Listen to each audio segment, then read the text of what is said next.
So hello friends, मेरा नाम है यासु अगर यूट्यूब चैनल में आपका स्वागत है। तो फ्रेंड्स, आज की वीडियो में एक सोल्डरिंग आयरन बनाएंगे, वो भी पुरानी ख़राब पड़ी हुई सोल्डरिंग आयरन से। और आप चाहो तो इसको रिपेयर भी कर सकते हो, लेकिन हम इसको डीसी में कन्वर्ट करेंगे और इसको डीसी से ही चलाएंगे। आप इसको बैटरी से चला पाओगे या आप किसी भी अडेप्टर से इसको चला पाओगे। तो देख सकते हो मैं इसको ओपन कर रहा हूँ, ओपन ईजिली हो जाता है। और देख सकते हो मैंने इसके अंदर से हीटिंग एलिमेंट निकाले, वो ख़राब हो चुका था तो उसका हमें कोई काम नहीं। आप चाहो तो उसको रिपेयर कर सकते हो, उसके कुछ तार हट जाते हैं, लेकिन हमें इसको डीसी में कन्वर्ट करना है। तो इसके आगे की बिट मैं निकाल लेता हूँ पहले।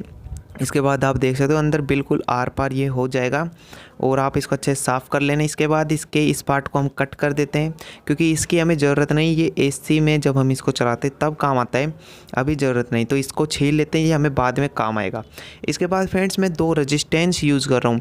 इसे आप कहाँ से निकाल सकते हो, इस पर मैं पहले वीडियो बना चुका हूँ, लिंक आपको डिस्क्रिप्शन में मिल जाएगी। तो फ्रेंड्स, हमें इसके बाद इसको सीरीज़ में इसके कनेक्शन कर लेने हैं। इसके अंदर नाइक्रोम वायर होता है तो उसके प्लस माइनस नहीं होती है, तो आप कोई सा भी वायर किसी पे भी अटैच कर सकते हो। इस टाइप से आप इजीली कर पाओगे। इसके बाद मैंने 2 कॉपर के वायर लिए हैं, उनको इसमें अटैच कर लेना है। आपको वायर कॉपर के ही लेने, या और अच्छी क्वालिटी का आपके पास हो तो आप वो यूज़ कर सकते हो। तो आप जितने हो सके पतले वायर यूज़ करना, जिससे हमें वो नली थी उसके अंदर इसको डाल पाएंगे। तो ये हमारा हीटिंग एलिमेंट है, इसको हमें अच्छे से फिक्स करना है। देख सकते हो अभी ये इसके अंदर नहीं आएगा, क्योंकि हमारे वायर काफ़ी ज़्यादा मोटे हो गए और रेजिस्टेंस खुद ही काफ़ी ज़्यादा मोटा था, तो अभी ये नहीं आ पाएंगे। तो हमें वायर को थोड़ा सा छील लेना होगा और उससे एक और प्रॉब्लम क्रिएट होगी, वो मैं आपको आगे वीडियो में बताता रहूँगा। प्लीज़ वीडियो को कंप्लीट वॉच कीजिए। सो देखिए फ्रेंड्स, अभी ये इसके अंदर आ रहा है, मतलब ये बिल्कुल सही हो चुका है, लेकिन अभी एक और प्रॉब्लम क्रिएट हो चुकी है। तो हमने इसको छील दिया, मतलब इसके अंदर से करंट पास होगा। और हमारी ये नली थी, ये भी पीतल की है, मतलब ब्रास की, तो इसके अंदर भी ये करंट पास होगा, जिससे शॉर्ट सर्किट हो सकता है। तो मैं यहाँ पर फाइबर स्लिप लगाने वाला हूँ, जिससे इसका साइज़ और ज़्यादा बढ़ जाएगा, जिस वजह से हमें इसके अंदर डालने में और ज़्यादा दिक्कत आएगी।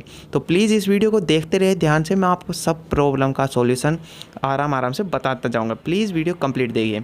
तो यहाँ पर मैंने इसको लगा लिया है, और आप जितना हो सके छोटी फाइबर स्लिप लगाना, जिससे ये इसके अंदर आसानी से आ जाए। तो आप देख सकते हो यहाँ पर मैं ऊपर की साइड में भी लगा रहा हूँ, ताकि ये वायर आपस में कनेक्ट ना हो जाए, क्योंकि हम इसको 12 वोल्ट से चलाने वाले हैं। आपने थंबनेल में देख लिया, तो काफ़ी ज़्यादा मतलब वोल्टेज है और 2 एम्पियर पर, तो अंदर शॉर्ट सर्किट हो सकता है। तो आप इसको अच्छे से सिक्योर कर लेना। और दोस्तों, अगर आपको ये वीडियो पसंद आ रही है या इस चैनल की कोई भी वीडियो आपको पसंद आती है, तो प्लीज़ इस चैनल को सब्सक्राइब कर लेना, और हो सके तो अपने दोस्तों में इन वीडियो को शेयर भी कर देना, ताकि उनको भी काफ़ी सारी इन्फॉर्मेशन मिल सके। तो हमें इसको अंदर की साइड में खींच लेना है। ये काफ़ी टाइट है, तो आप प्लास का यूज़ कर सकते हो। यहाँ पर काफ़ी ज़्यादा परेशानी हुई थी, तो आप इसको अच्छे से कर लेना। तो देख सकते हो फ्रेंड्स, अभी ये इतना ही अंदर जा रहा है, मैं क्या करूँ, इससे ज़्यादा अंदर नहीं जा रहा। तो कोई बात नहीं फ्रेंड्स, इतने में ही हम काम चला लेंगे। तो हमें अपनी बिट लेनी है और इसके अंदर इसको डाल देना है। थोड़ा टाइट ही यहाँ पर होगा, लेकिन आप थोड़ा दम लगाओगे तो इसके अंदर ईजिली चली जाएगी। तो देख सकते फ्रेंड्स, हमने इसको कंप्लीट कर लिया है। इसके बाद इसके कनेक्शन बचे हुए हैं, वो भी हम ईजिली कर लेंगे। तो यहाँ से इसको आप अच्छे से कर लेना, और इसके जो वायर ये लिपटा हुआ है छोटा सा, इसको आप टाइट कर देना अगर ये यहाँ से लूज हो। तो फ्रेंड्स, इतना वर्क हमारा कंप्लीट हो चुका है। तो इसके बाद हमें इसके कनेक्शन कर लेने। तो ये येलो वाला वायर मैं ले आया हूँ, और यहाँ पर इसके कनेक्शन कर लिए। प्लस माइनस इसमें नहीं होते, आप कोई सा वायर किसी पे भी अटैच कर सकते हो। और इसके ऊपर आपको टेपिंग ज़रूर करनी है, क्योंकि अंदर शॉर्ट सर्किट हो सकता है। तो फ्रेंड्स, यहाँ पर मैं 12 वोल्ट का एक स्टेबलाइजर ले रहा हूँ। आप कोई भी अडाप्टर, बैटरी कुछ भी यूज कर सकते हैं इसे चलाने के लिए। मैं यहाँ से वायर को कट नहीं कर रहा, क्योंकि काफ़ी अच्छा वायर है, तो मैं डायरेक्ट इसमें यहाँ से लगा रहा हूँ। तो आप देख सकते हो फिलहाल मैंने ऑन कर दिया है। तो थोड़ा टाइम ये लेगा 30 से 40 सेकंड गर्म होने में, लेकिन गर्म होते ही यहाँ पर देख सकते हो इसमें स्मोक अभी निकलने लगे। तो फाइबर स्लीप शुरुआत में थोड़ा जलती है। अगर आप इलेक्ट्रॉनिक के बारे में नॉलेज रखते हो तो ये छोटी छोटी बातें आपको ज़रूर पता होंगी। तो देख सकते हो ये थोड़ी देर बाद जलकर ख़त्म हो जाएगी, फिर इसमें से कभी भी धुआं नहीं निकलेगा। तो देखिए फ्रेंड्स, काफ़ी अच्छा ये वर्क कर रहा है, और मैंने इसको खुद यूज किया है काफ़ी टाइम के लिए, और ये बिल्कुल नहीं रुका और अच्छे से वायर को पिघला रहा है। तो आप इसको घर पर बनाकर एक बार ज़रूर ट्राई कीजिए, और आपका कैसा बनता है कमेंट में ज़रूर बताना।